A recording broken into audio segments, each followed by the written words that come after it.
I'm James Wedmore, and with 17 years online, I've built my business to over $12 million in sales per year. And this is the first non-business business podcast that shows you how to apply the principles of spirituality, energy, and mindset to grow your business beyond your wildest dreams, all from the inside out.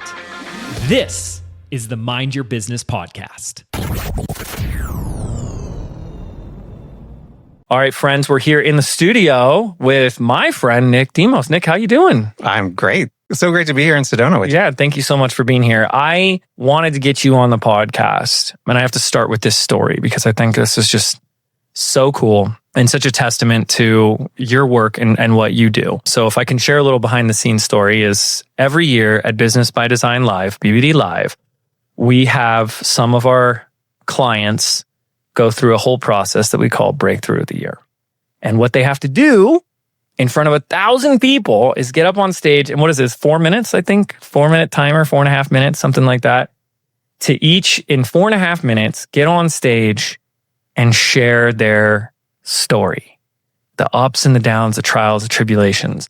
This is a tradition that I've been doing since 2017, 2018, I believe. And at times, we've done as many as 3 BBD Lives in 1 year, which is crazy pants. We don't do as many now. It was the 13th or 14th one. And that's significant because in all my years and all the BBD Lives, I've never seen a more unbelievable, riveting, dynamic, and captivating group of finalists. And that's relevant to all of our listeners because Nick, behind the scenes, worked with each and every one of them. And it was, wow, like night and day difference. Well, thank you for that. I will say, and I know you're going to give the credit all back to I am. Yeah, I know. No, that's coming. Because I want to say this. Yeah. They were incredible. Of course. Yeah. I've been coming to BBD Live since 2018. Yeah. And I was a Breakthrough of the Year a couple times myself, right? But that crop of finalists was incredible. Yeah. And it really was just tweaking what they had to say. Right. Really just shifting some things around. It's subtle. It isn't always like, oh, I have to start over with this person. It really is sometimes Or lie or make it bigger, Yeah, no. It really was just some slight tweaks. Yes. And using some basic storytelling rules to help them. But it gives credence to this idea that you can actually inherently have a great story and not share it in a great way, and vice versa. In fact, when I got started, I really struggled with that belief that I don't have a great story, and I still don't. I just realized it doesn't have to be a great story, but I can tell it in a great way. Yeah, that's super common. It's one of the biggest misconceptions is that my story isn't good enough. Right. If you haven't had cancer or been living in homeless street, yeah. I mean, if people feel like, oh, well, I don't have a big enough or great enough story, and actually, sometimes that kind of story can even work against you because not everyone's experienced that. Yeah, and so it's harder to relate to. So unrelatable that you continue to go, oh, well, of course for them because of this. Yeah. Oh, sure, they did that. Oh, sure, they had that transformation. Yeah. But really, it's the little stories that people truly connect with, the things that we all experience, that we all deal with, what I call the universal truth layer of storytelling. That's really when people can connect to that universal knowledge, that wisdom that we share, that's when you resonate. Yeah. So I think that in of itself, that only I can really experience because I've seen and listened to 14 events times 8 finalists in all those years. And to see, really, I understand it. Oh, it's always a great group up there. That's the thing is well, Nick, every year it's a great group. But I saw the difference. And that to me is like, this isn't just a topic or a concept that that you can spout off and share some things that sound cool. And people can write it down in a journal. But it's being applied with results that are making a difference. And I know that audience hated me because after all 8 of them spoke, I did the worst thing, which I said, okay, now choose one.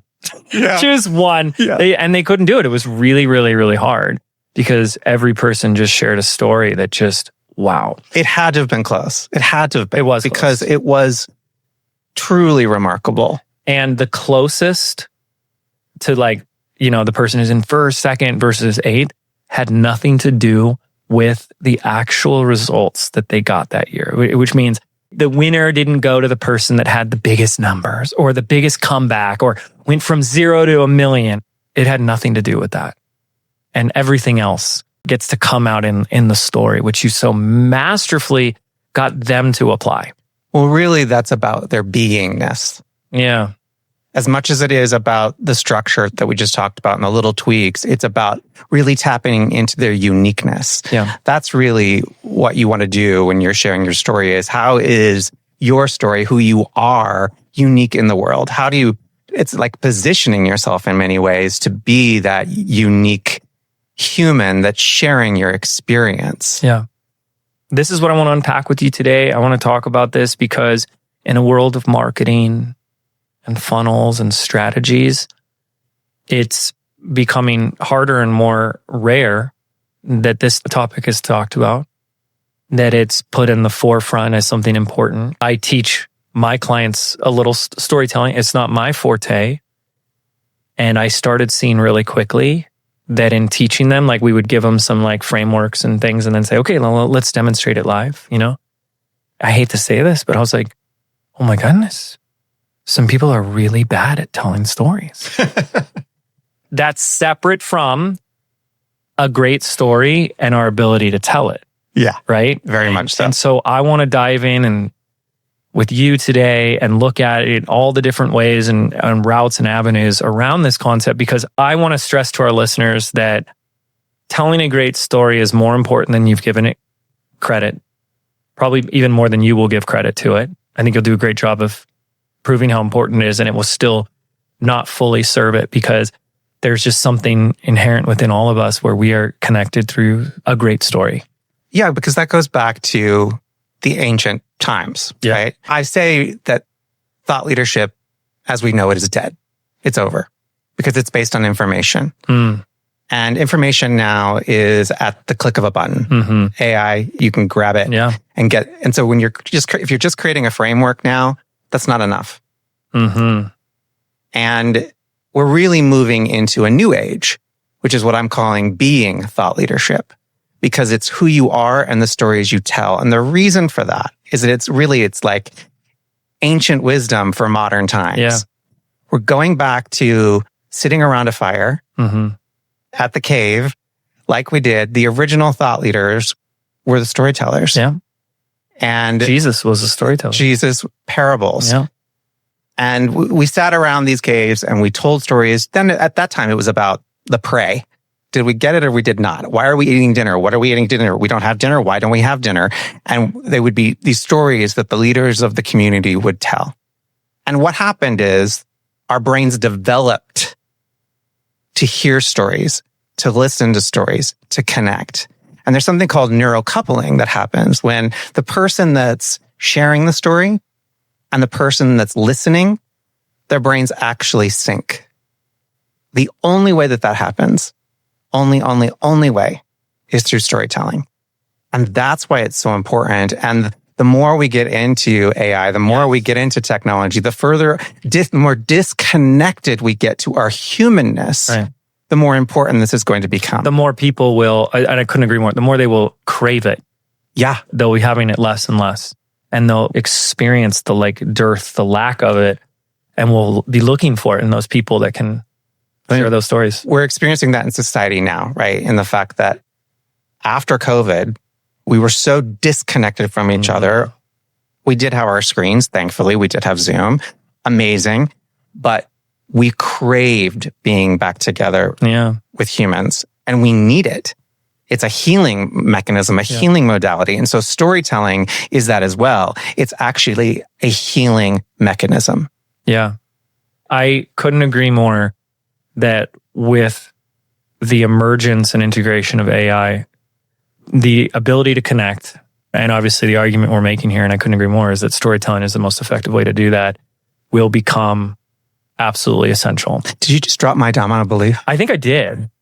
Yeah, you're welcome. But I couldn't agree more. And it's obviously why I wanted to have you here. I'm also excited you said yes to speaking and sharing your framework at BBD Live this December. You shared it with a small group of our clients back in April, I think it was. And you started out with a funny AI example. Do you remember what I'm teeing you up for, of where you had AI create a story, and then can you unpack, like, just share that? Yeah. Recreate that for our listener. That put the biggest smile on my face. What I did was I went to AI and I gave it story prompts, because supposedly AI can create a story, right? Yeah. And it did. It wrote a story. And of course, you have to go back and give it a couple prompts, trying to get it to be better and better. And of course, it's evolving. But I took the story, and look, AI always loves a story about Bob or Janice for some reason. I don't know. At least mine does. My Chatty G loves Bob and Janice. So it wrote the story about Janice, and I read it to the crowd. And I said, now, on a scale of 1 to 5, 1 being, this is the absolute worst story I've ever heard in my entire life, and 5 being, now this is the greatest story I've ever heard. Where does it land? And by the show of hands, 1, 2, 3, 4, 5. And of course, it landed squarely at 3. Yeah. Average. Which is generous. That's generous. That's generous. Yeah. Average. Yeah. AI. Average intelligence. Yeah, there you go. And we don't want to be that. Yeah. I couldn't agree more, as if you should be worried if AI is better than you. Yeah. Because then that means you're a 2. Oof. And yes, use AI to help you spark ideas or think about things in ways you haven't yet. But the name of the game would always be better. I actually use it both ways. I use it for some ideas. Yep. And then I sit and then I write. And then I plug it back in for it to make it a little more compelling, to add some texture and some layers to it. And then I go back and rewrite again. So it's a process of using it as a tool. It's a tool. That would be using it like having an editor. Yes. And I can be verbose in my writing, so I will spit it in there and say what I said in 75% of the words. More concise. And there we go, right? So it's a draft. But I think it is very dangerous for people to just say, here, write my story for me. And then just reading it into a teleprompter? Well, it's like writing your copy. You can't just throw your copy in. And I know people are doing that as well. Yeah. But it's not going to work, right? It's not going to convert in the same way that your copy, certainly, copy master over here would. Yeah. And story's the same exact way. Yeah. So we're gonna get into a lot of tips and tricks for how each and every one of us can be a 5 and a 5 out of 5. What comes to mind and what I was thinking about on the drive over to the studio was, I'll never forget, someone made a comment years ago, and it always sat with me. And they said something, like how people go on Facebook or whatever, and they just rant. People like to do that on social media. And this person was like, I'm so sick of webinars where all someone does is talk about themselves for 20 minutes. And that always stuck out for me, because when I heard that, I go, well, you just experienced someone telling a story in a bad way. Yeah. But if you were to ever, as a marketer, say, don't tell stories, and obviously the stories we know the best are the ones where we're the main character, right? You would never encourage someone to not tell a story. But that was like this guy's conclusion, that if you tell a story, you're just talking about yourself. And so I think that's a great place to start with, like, how would you reframe that for someone who's like, I don't want to just talk about myself? Well, what he did was he made it about him. So he made himself the hero of the story. If we look at the hero's journey arc, the hero versus the guide. And he needed to be, on your webinar, you need to be the guide of the story. Your audience, your customer, your client, they are the hero. So likely, again, it's a tweak. He can tell his story, but how does that story relate to the audience, to the customer, to the client? When we're telling these stories, it's super important to remember that it's their journey. You're here to guide them. And so whatever story you tell, whatever story he told, needs to relate to your offer, needs to relate to what you're offering, not just your story. Because you just want to talk about yourself. Nobody gives a crap about your story. Yeah. unless it affects them, unless it teaches them something. It has to have some nugget of wisdom in it. For your webinar, you want it to be a nugget of wisdom that relates to your offer. Yeah, so good. What are some other mistakes that you're seeing? Because I think that's a big one. But what are other mistakes you're seeing? Like, I'm really curious about what you see as what really makes a story extraordinary. And let me say it this way. I think what we want to say is it's not about the story's great, but the way that it's told makes it a great story. What makes any story told effectively great versus even something that was great doesn't land, is told poorly, and is ineffective? I think I just spoke on it a little bit, which is the nugget of wisdom. Okay. Every story is a parable. Like we mentioned Jesus. It was all parables in the Bible. And the reason they were so resonant is that they had a nugget of wisdom. And I know people will think, oh, well, I don't know what that wisdom is. But there's some little lesson that you're teaching in it, because people don't want to be told that they're being taught. They don't want to think that they're being taught, right? Yeah. You say, oh, I'm going to teach you this. Somebody goes, ugh. Yeah. But if you share wisdom, if you share an insight, if they have the aha, a little micro aha, that shifts everything. And without that wisdom, the story doesn't have as much resonance. Yeah. That's one thing. Another thing is dialogue is your friend. Without dialogue in your story, it's a book report. And by dialogue, do you mean the lines a character Correct. say? Really? Just like in a script? Just like in a script. Just like in a screenplay. Wow. Because if I can tell you a story, if I'm telling it all in third person, it's not as exciting as if I say, James, I'm going to tell you how to use storytelling. And James said to me, right. Really? That's so good. That's so simple. It's so simple, but it's so important. Dialogue shifts absolutely everything. Okay, so one of the things when I've tried to teach some storytelling to clients to this point is they don't know, in my opinion, what is a juicy and relevant detail versus what isn't. Now, what I'm hearing first is like having some of that dialogue really drives the story, makes it come alive. But have you had an experience working with clients who just watch and they just, you know what I'm talking about? They just kind of drag on this point in the story. It's like, we get it. Oh, yeah. We get it. Oh, yeah, we get it. Edit, right? Yeah. You said use ChatGPT as your editor. Edit. That is so important in storytelling. And it also has to point to that point of wisdom. Yes. If you're questioning, is this relevant? Is this important? What's the point of the story? Yeah. If it relates to the point, then it likely is. If it doesn't, it's just filler. Yeah. And I know whether it's the editor or the director or the screenwriter, every line on the screenplay is scrutinized. And if it doesn't pertain to where we're going in the plot or how this is going to end, it's like, get rid of it. Cut it. Yeah. In the Broadway work that I do as a story consultant, it's always about the edit. A script always tells you what's wrong with it. That's a clue as well. For instance, what's going on here? This doesn't make any sense. It always tells you what's wrong with it. And it's the same in the stories that you're writing too. Look for things like that. But what is, I didn't follow that. What do you mean by that? The script tells you. So I'll get a script that's overly written or it's confusing and it'll say things like... It'll say it in the actual dialogue. Say it. Like it's mirroring itself. It's mirroring itself. That is blowing my mind. And you'll find it in your writing too. What?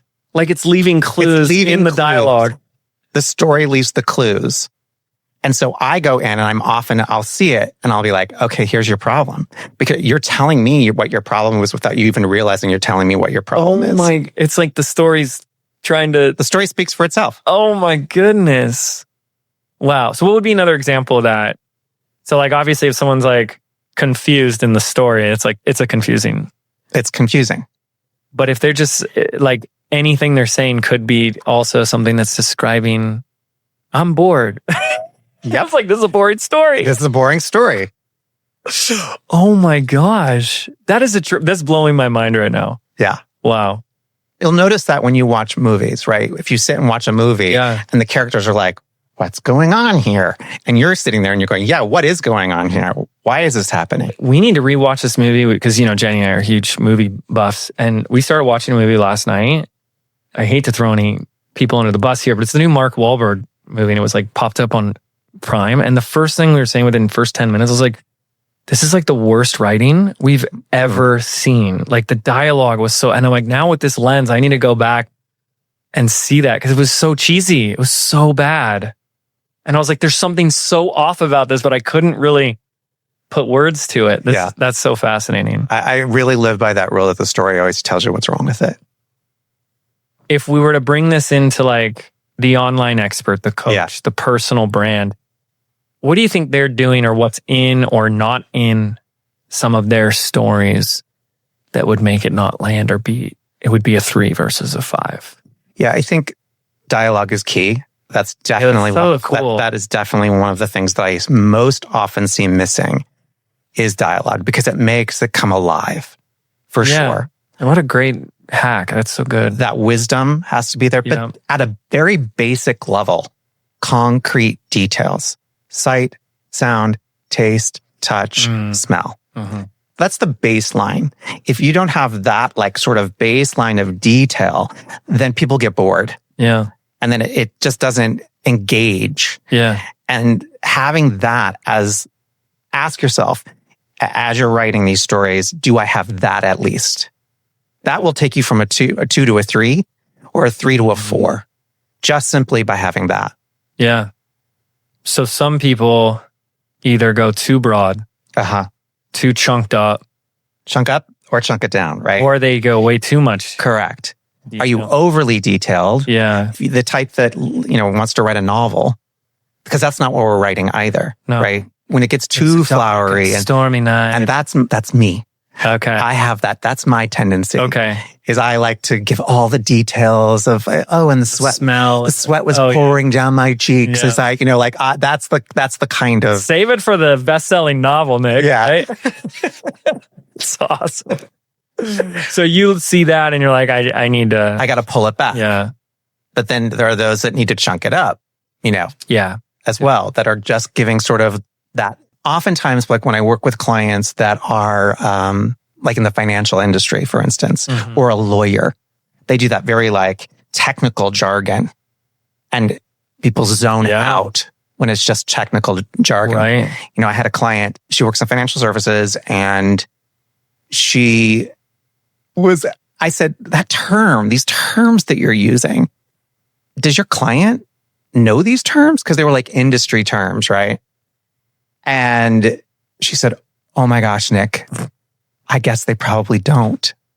So in this example though, in what context would this attorney be using the story? Would it be like on trial in front of the jury, or is it like This was one of my speaking clients. Oh, okay, so they're actually doing. They're getting up and speaking in front of other potential clients. Okay, and they were trying to attract clients into their world through speaking, and in using the language that was so above the head of their client and customer. And I was like, I don't know these terms, so if I don't, they probably don't either. And that's when she was like, oh my gosh, Nick, like you're blowing my mind right now. That's another thing that I just did. Audience. Notice what I just did. I used dialogue there, but I also used my own name. Yeah. Let the character speak your name. Wow. That's so simple. Because then it positions you as the authority. Yeah. But you're not saying, look how great I am. I'm the authority. Yeah. This is my story. It allows that character to speak and prove your authority without you having to say it. Yeah. So good. I love this. So I think my question where I'd like to go, Nick, is because so many people do have the irony, pun intended, the story of, I don't have any good stories. I don't live an interesting life.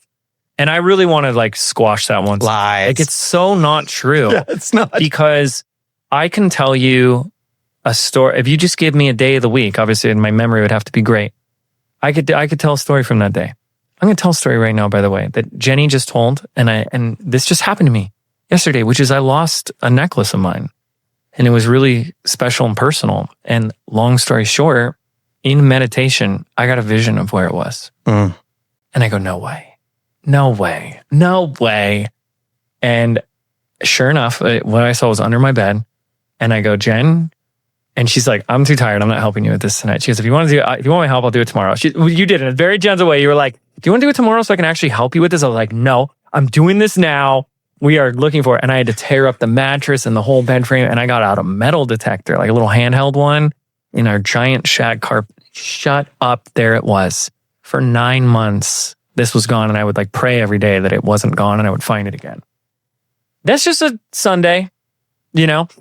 I think even just finding something you lost, bumping into someone at the market, getting into an encounter of road rage on the way to the bank, like these little moments can be told in a way that can be great. Yeah, go ahead. Yeah, I was going to ask.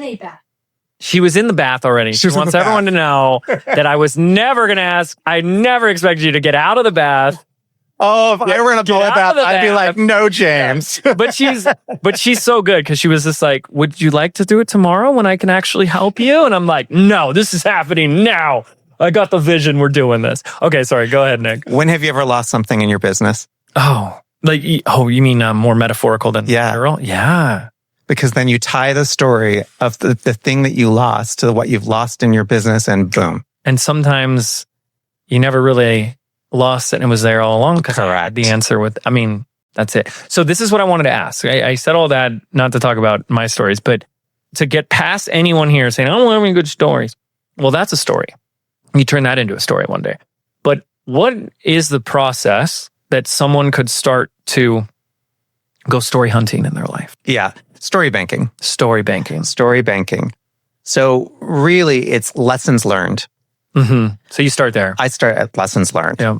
Go back to every job you've ever had. My first paper boy, when I was a paper boy. You were really a paper boy? I was really a paper boy. That's pretty cliche. Like it is. I've never met anyone who actually was a paper boy. I was actually a paper boy. You had a paper route. I had Pat O'Connell, my next door neighbor. So great. Said, hey, Nick. Wait, how old were you? I was 12. Hey, Nick. And I had a bicycle. I had a red wagon. The paper route across the way is available. You want to make some money? And I said, yeah, of course. So every morning I would get up and I would roll these papers and wrap it with a rubber band and stuff it in the plastic container. At like 5 a.m? At 5 a.m, I would hop down the stairs, barely awake. I would throw them into my little red wagon and I would pull my little red wagon up and down the hills. And I would toss them out onto the doorsteps. Just like in the movies. It was, the 80s. I'm aging myself here. It was the 80s. That's great. Yeah. Now it's some dude in a van. But when I interviewed for the job, the man told me that I could also sell subscriptions. And I went to a house that didn't have it yet. Didn't have the subscription. And I walked up and I knocked at the door and the woman opened the door and she had literally had curlers in her hair. It was totally out of a film. This is great. And she said to me, yeah. And I started to, what do you want? It was early in the morning. And I started to explain the value of having a subscription, that she would save money, that, she got these bonuses, and she purchased. And in that moment, I realized the power of story because I used the story to get her to buy the subscription. And I made more money from that one subscription that I had all week of pulling that wagon. And I got down at the bottom of the hill. I remember I was laying in the grass. I was so proud of myself. But I had broke the wagon. I'd pulled on it really hard and I'd broken the wagon. And I was laying there. I was like, oh, I got to get that wagon fixed. And I came home and I was all excited. And I was like, oh my God, Dad. Oh my God. I'm quitting my job as the paper boy. I'm going to just sell these subscriptions. And he looked at my wagon and he was like, well, you better, because you owe me for that wagon. That's amazing.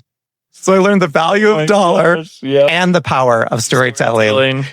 That could have just as well been a 45-year-old man who just got a job promotion as his car breaks down. Totally. Has to take it into the shop. That's so funny. You're like a 12-year-old kid in like a middle-aged man's mind. But the point being, I learned a couple lessons there. Yeah. And it was from my job. So go through, what jobs have you had? What education? Where did you go to college? What did you learn in school? What, and for those of us that are older, it may take a bit more time, but you got a lot more material. Yeah. Right? So really start with those lessons, because again, the wisdom is more important than the detail. Yeah. And you also, that is kind of like, in a way, that gets to be an origin story as well. Because you said a really powerful line was like, in that, if I'm recalling exactly what you said, in that moment, I realized the power of story to sell something.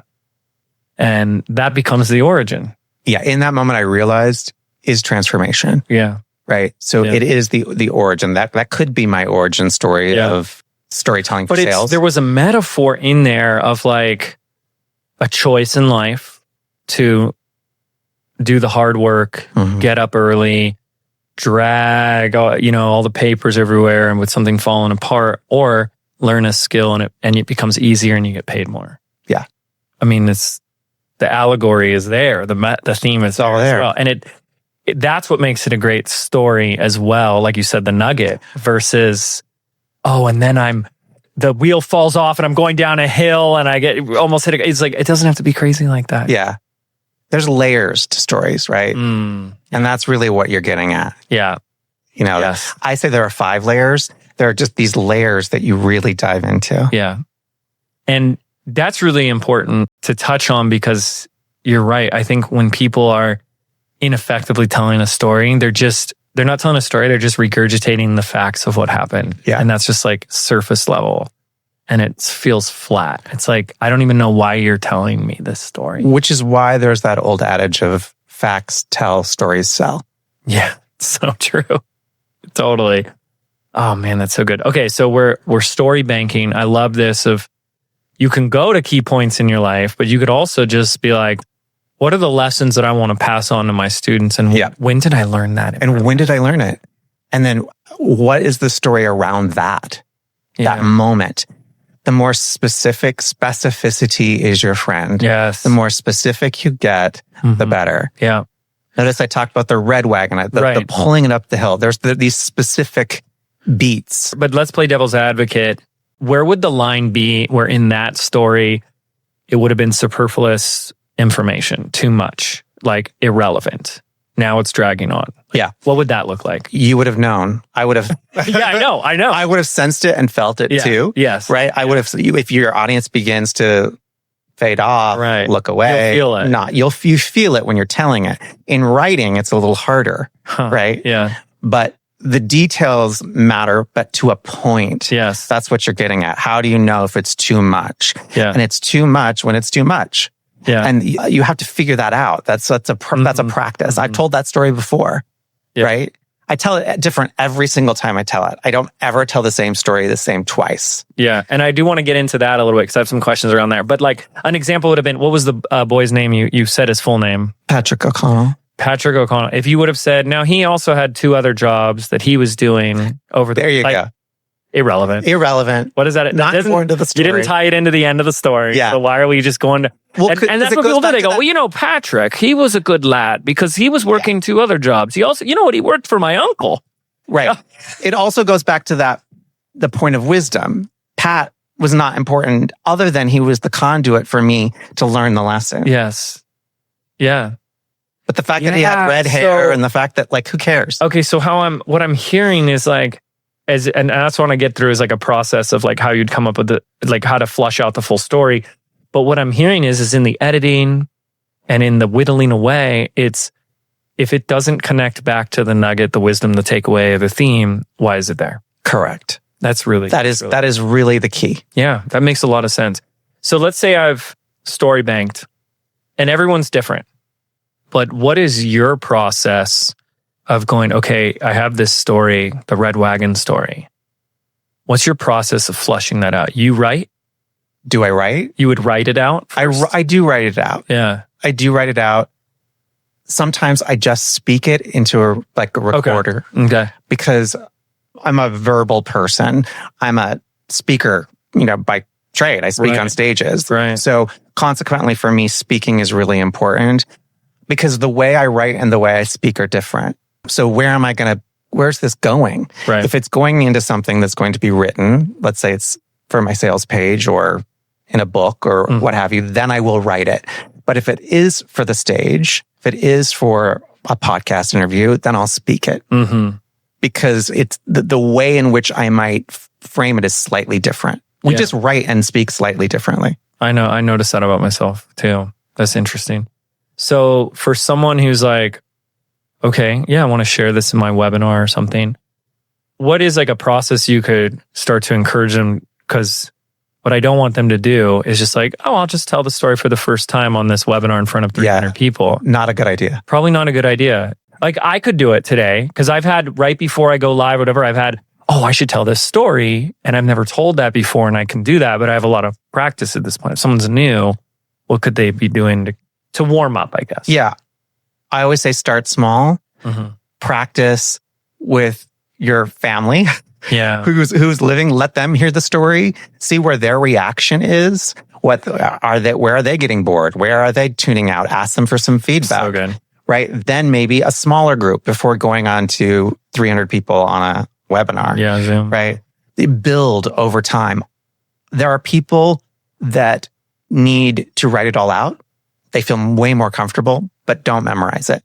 Right. Do not. What's going to happen if they memorize it? If you memorize it, one of two things will happen. You sound stilted, first and foremost, or... You sound like AI. Yeah. Yeah. Or you get tripped up because you forget a word. Oh. And then you get off track. Oh my gosh. And you can't. That'd be the worst. So bullet point is your friend. Yeah. Really just like an outline. Because again, you want it to be natural. You want it to be real. You want to feel it. You're connecting. Minds are connecting, neurocoupling, but hearts are connecting. Yeah, totally. It's not just a teleprompter. I used to have that as a reoccurring nightmare that I was going out on stage for like a play or a musical and I didn't have my lines memorized. Yeah. To me, I interpret that as a message from my higher self to say, don't overly prepare for something. Leave the space for something to come through. Don't try to be too formulaic with it. And I think we always have to find our balance with that. But I believe that you have to practice it first. And then it's like you have to have those crutches. Yeah, I suck when it comes to teleprompter storytelling. Yeah. That's not for me. Right. I'm much better off the cuff. Yeah. I'm just more natural. I feel better. Have I but done? You are. And I think some people say that and they're not. Like you could use a couple of drafts to rein this in a little bit, you know? Yeah, but even I do that, reining it in, draft thing, right? Yeah. I practice. Yeah. That's the brilliance of storytelling is that you get better with practice. You really do. And so like, how many times have you told the Red Wagon story? Oh God, I don't even know. Yeah. A lot. And it's just like, it just feels like it becomes this familiar territory and you can tell it better the more familiar you are with it. And I switch it up depending on who the audience is. Yeah. Right? Like I highlight different things because I do go speak to different audiences on what we call a horizontal speaker versus a vertical speaker. A vertical speaker would be somebody who speaks to one industry on different topics. Yeah. And a horizontal is a speaker who speaks on one topic to many different industries. Yeah. So consequently, I change the story slightly based on who the audience is. Right. What are the points that they need to hear? And that's what I always ask myself when I start the story is, who am I serving? Yeah. Who am I serving that's this story? So good. So do you have a story that points to the moment you decided either this is of value to others or I could be teaching and helping others with storytelling? Because there's a big difference between learning storytelling is valuable versus this can be a gift I share with the world. Okay. So I was in the mountains of Guatemala. Oh, that's a great start. At Lake Atitlan, which is this magical lake. Yeah. And I was on a yoga retreat. I was a yoga teacher training. And we're there, in the morning doing our sun salutations, meditating, pranayam. Got my sadhana from this particular, which is your daily practice given to me by my teacher. But on the fourth day, we were offered a Mayan fire ceremony with a Mayan shaman. I'm all in, right? You know me, I'm all in. Let's do it. I get my flowers and my chocolate and, you know, I'm going to give the altar and the fire ceremony's going and he's, you know, speaking and you have no idea what he's saying, but you're just sensing the energy of the fire and the ancestors. And it's just so freaking cool. And then afterwards, we each get time with him. And people were getting 15 minutes, 30 minutes, an hour. I'm waiting for my time. And I walk in and there's the translator and the shaman looks me up and down, stares at me. And he asks me one question through the interpreter, which is, what are you doing with your life? And at that time, I was producing Broadway shows. And I still am, obviously. But at the time, that's what I was mainly doing. And he turned back to me and he put his hand up and shooed me out the door. I was mortified. I was like, what the hell? I was like, why? You know, all of my not being seen. Yeah. So that was like, what, 2 minutes you were in there? Yeah, not even. All my not being seen stuff, like rushed to the surface, like all that childhood trigger, right? Yeah. And I go out and I'm like pissed. And I turn to my friend Lisa, who's sitting there, and she's like, well, what did he ask? You know, I had been circling in the online space a bit, right? Around where is my space in this for a few years. You had said to me, well, you know, it'd been a blessing and a curse that I had never do so much. Yeah. I remember that. I was saying that you could do so many things and go in so many directions. That could be And I never had a failed launch. Yeah. And that was like a problem, honestly. And you turned to me and said, why aren't you just doing story? Like, why aren't you doing that? And I don't know. I mean, it was just something that clicked in that moment for me. And that set me off on the journey of story. Was that when we were in Sedona? Yeah. Wow. It's the last time I was here. Wow. Yeah. It shifted everything. And it was so simple. Yeah. But it was like, you were like, it's just so obvious. But it was to everyone but me, if that makes sense. Of course it makes sense.